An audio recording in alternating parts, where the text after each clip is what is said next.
This is the Idea Review. We'll be talking about the issues and themes behind.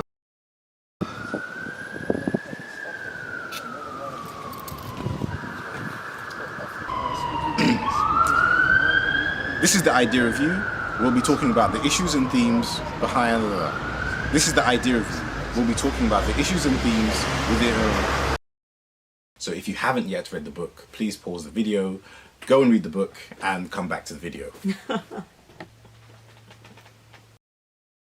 Welcome to the Idea Review. Join us as we speak to new interesting authors about the ideas within their books.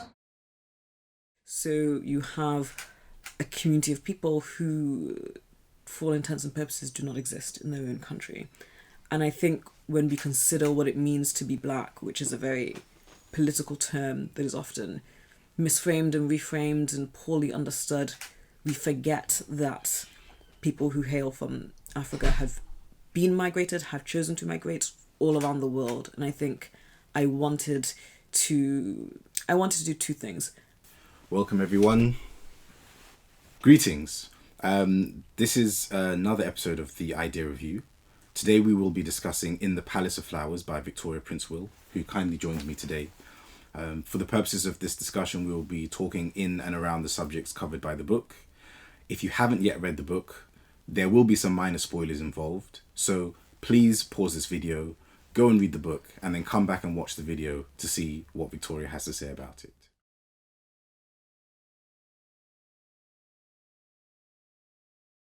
Victoria, welcome. Hi, thank you for having me. So the first question is, what is this book about and why write it? Ooh, okay, so this book is about being forgotten. It is about what it is to matter, to exist, to be remembered. It is, to be more quotidian about it, a historical novel set in the late 19th century.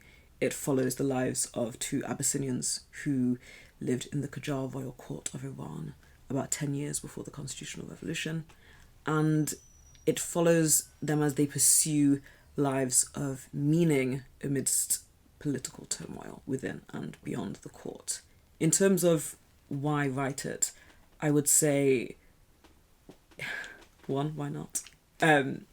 Two, they were actively written out of history. So when Iran abolished slavery, they also abolished the history of slavery. So you have a community of people who, for all intents and purposes, do not exist in their own country. And I think when we consider what it means to be black, which is a very political term that is often misframed and reframed and poorly understood, we forget that people who hail from Africa have been migrated, have chosen to migrate all around the world. And I think I wanted to do two things. I think one, that historical fiction, it doesn't rewrite people's stories. It doesn't return them to history, but it certainly returns their humanity, if you will. It fills the vacuum where their story should have been with a kind of humanity for who they could have been. And I think there's a real virtue in giving people the capacity to dream based on what has actually taken place, as opposed to purely futuristic stories that can feel like a plaster on an indignity in history. You know, we will envision you doing this, rather than, well, we have actually lived before and we have had the depth of analysis that people take for granted now, and we have had autonomy. I think a lot of slave narratives reflect chattel slavery in America. They focus on the body, they don't focus on the mind.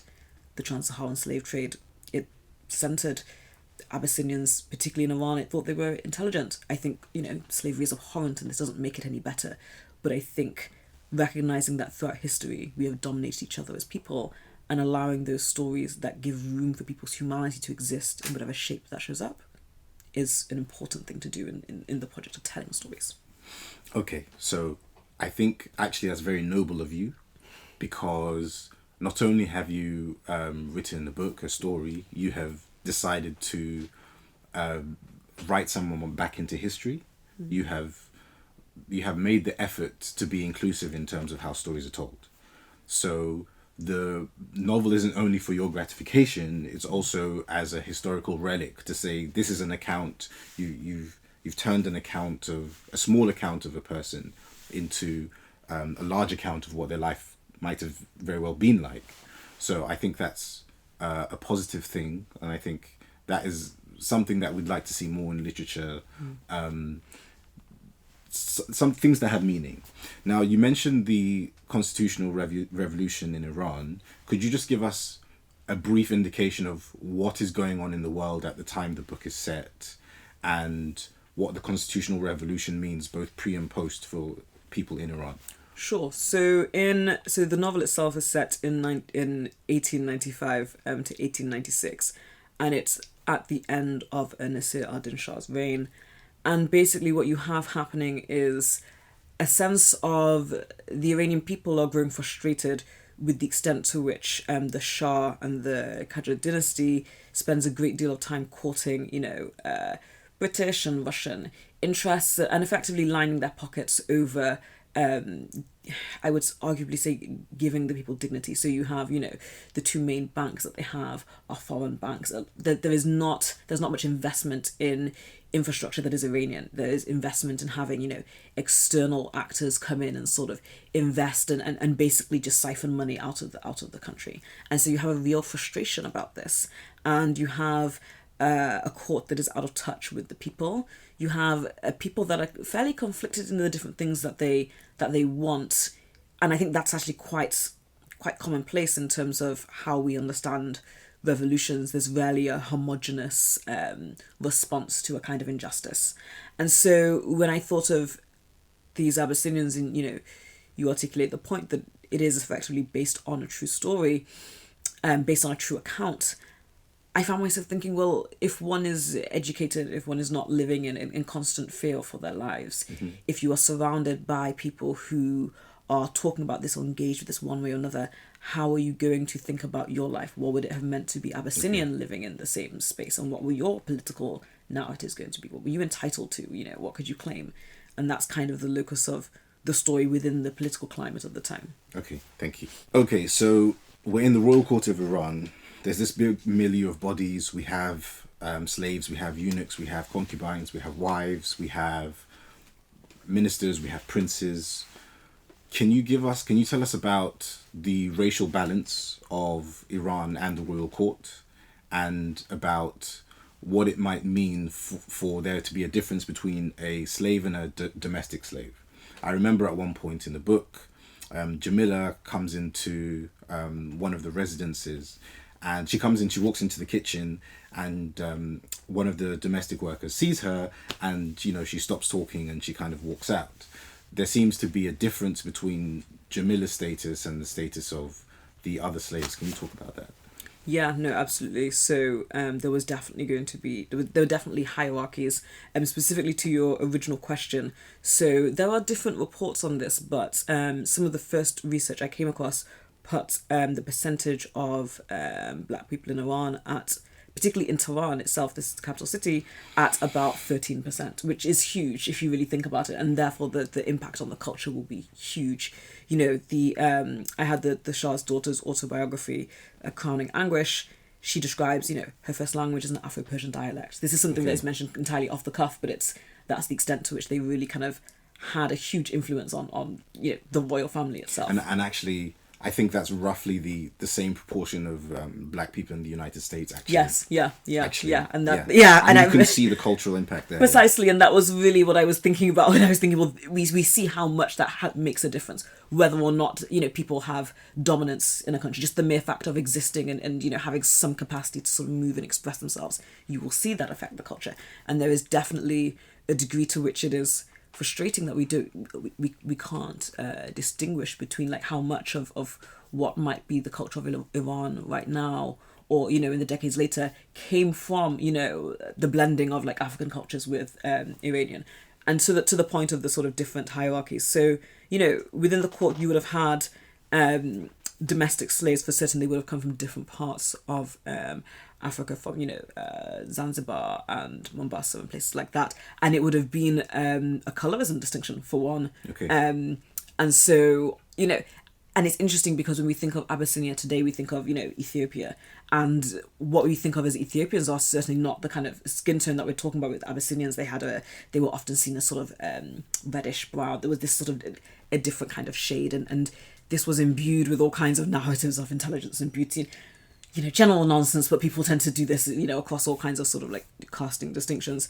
And so what was really important to me about that kind of story, so one, the Abyssinians would have had the more quote unquote desirable roles, concubine, dancer, all the rest of it, educator, advisor, whereas the domestics would have been, in the gardens or, in the kitchen or doing things that were closer to labour. It's still, differed from chattel slavery, that they're not, they're not production workers in the same way, but that, they're just degrees of servant, right? Degrees of service, and some more brutal than others. But I think in terms of brutality, I don't think one can claim a distinction. What I find very interesting is, on the one hand, there was generally a sense of discouraging people from trying, killing their own slaves. Mm-hmm. There was certainly a capacity in which, if one was very close to their master, they might inherit, a significant amount of, money from the master if they died. But to me, I often think of the relationship as one akin to being a toy, essentially, in that maybe you care very much for your toy. Yeah. Maybe you treat it very well, and you see this with certain children. And maybe you have a fractious relationship, maybe you throw it to the side when you're annoyed, and it's just quite arbitrary, which means on the whole, you're not going to err on the side of being, tortured. People do not just torture by default as a rule all the time. Yeah. But you will be subject to the best and worst of people's impulses. Okay. And I think in the royal court, where you have people who are, they are pampered, they are indulged, so people are already cultivating their worst selves. They have less of an inclination to be gracious and graceful, and these are things that would manifest. Very quickly to your point about the different hierarchies, I really wanted that to be a central facet of Jamilah's character, because I think it's so recognisable in people worldwide, and that we are so very aware of our own inequities, our own pain. We are never quite as interested or quite as easily drawn to spot the ways in which we might personally be oppressors of others, or dismissive of the pain that we can inflict on them, or participating in a hierarchy that sort of oppresses others. So this was for me, essential kind of point that went through the book, about the difference between the slaves in terms of their status, in terms of how the concubines interacted with the eunuchs, and there was a chief eunuch. In terms of kind of this morality about how people are treated, I noticed that, like, throughout history there have been different kind of social codes about whether it's like a form of slavery is permitted, whether it's indentured servitude, whether it's a kind of productive slavery, whether it's transatlantic. But I noticed that 2,000 years prior, there was a document called the Code of Hammurabi, which is a Babylonian document, which outlined how people are to be treated in general. And so even then there was kind of a direction as to how the people who were working for you were to be treated. So do you think that in the Iranian context, the Shah has lived up to a code in that sense? Or do you feel like there's still a great deal of freedom as to how slaves are treated in that time? So I think that there was definitely, just by virtue of it being a Muslim country, and there was always very much a sense in Islam, and I don't want to quote this too freely because I don't have anything to hand that specifically reminded me of where I read this, but there was definitely a sense in that provisions were made for treating your slave with a particular kind of dignity, and that was actually a practice of the faith in a way that is not the case, I think, in Christianity. Okay. And so I think that was perhaps one of the significant distinctions. It was not common practice or the idea of public spectacle of brutalizing your slave. That was not socially acceptable conduct. Insofar as slaves were killed, this would have been seen as quite extreme. It was definitely not commonplace, and certainly not in the court. And I think there often was not really seen to be a need, because again, many of these slaves were treated like advisors. They were, they didn't have the same need for scheming and distrust. It served them largely to serve their own sort of masters, and that there wasn't a sense that they were disposable in quite the same way as well. So I think Again, much in the way you have a friend or toy. You know, there could be room for intimacies to be built up. Okay. Abimelech? Abimelech. Oh, right. Abimelech. Yeah. I knew I wasn't pronouncing it correctly. Abimelech and Jamilah, they, as you say, they kind of in a royal court. So I note that they have this kind of proximity to power, and they have a proximity to very wealthy and powerful, intelligent people.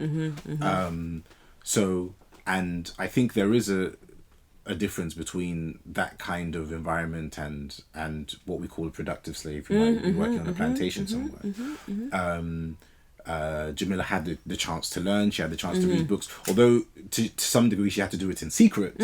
But she was still in an environment where that was possible. Yes. Yeah. So I think that that's an interesting dynamic, and of course, Abimelech kind of has the opportunity as well to go and do interesting things. One question though is about this kind of existential kind of question that kind of pops up, and I think it's natural. So I want to read from page 20.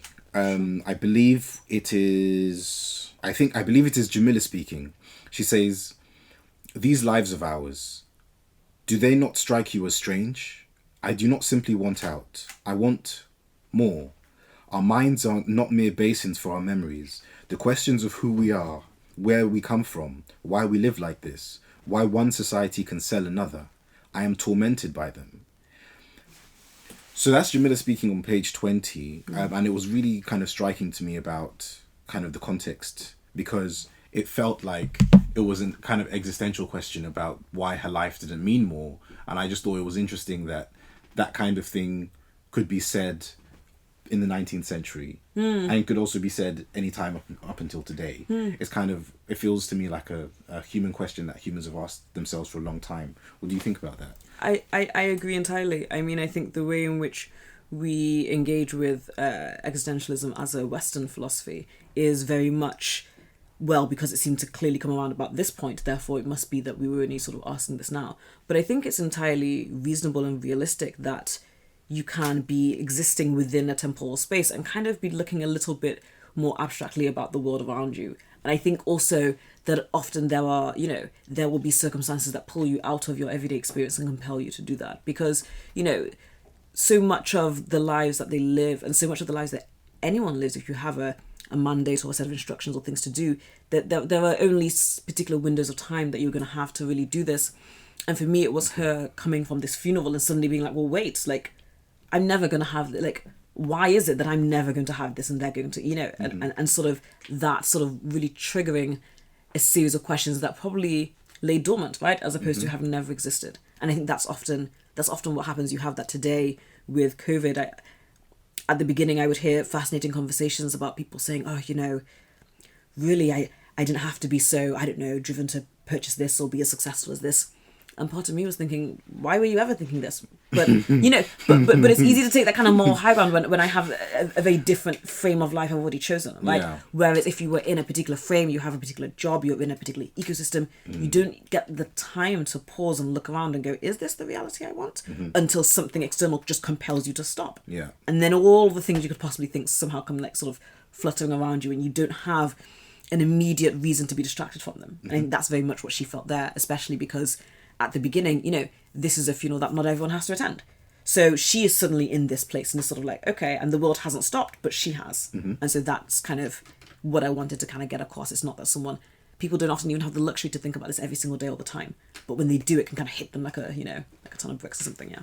Just quickly, do you accept the argument that, I mean, I noticed that the pandemic, I found it really interesting that the engagement and marriage rate went up, and so did the divorce rate. I find that a really interesting statistic.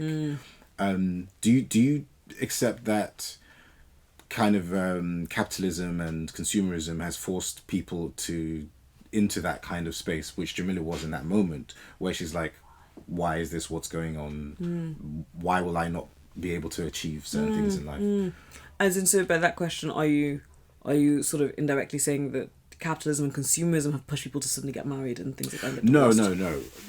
Do you accept that it's forced those existential questions in people? Or do you think it's the opposite? Do you think that those things have distracted from the existential questions? I would say more the latter. Okay. And I find it's interesting. I was in a discussion yesterday in which people were talking about loneliness, and they talked about how, you know, society has accelerated these things, and COVID has made them more apparent.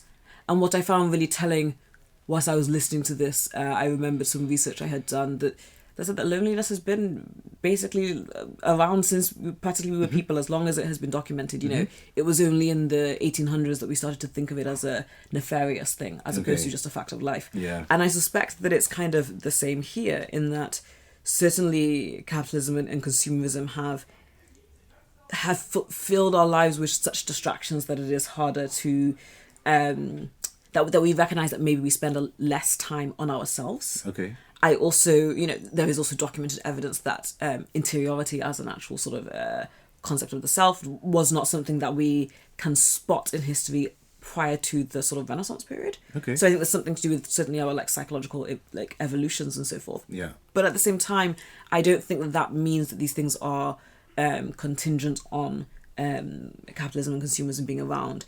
That is to say that I think, you know, we have always had things to do with our time, right? So prior to this, we had other, often more labour-intensive, also more distracting ways of having to fend for our lives and maintain our existences, and shorter lives as well. So I think that would have been as rich a time for these questions. I think if we think of the way in which religion has existed, you know, and I don't mean the sort of conventional religions we have now, I mean where we try to make sense of water gods, you know, this is all ways of answering the question, what is this life? How do we make sense of the world that we live in, right? So we've always been asking these questions, I think.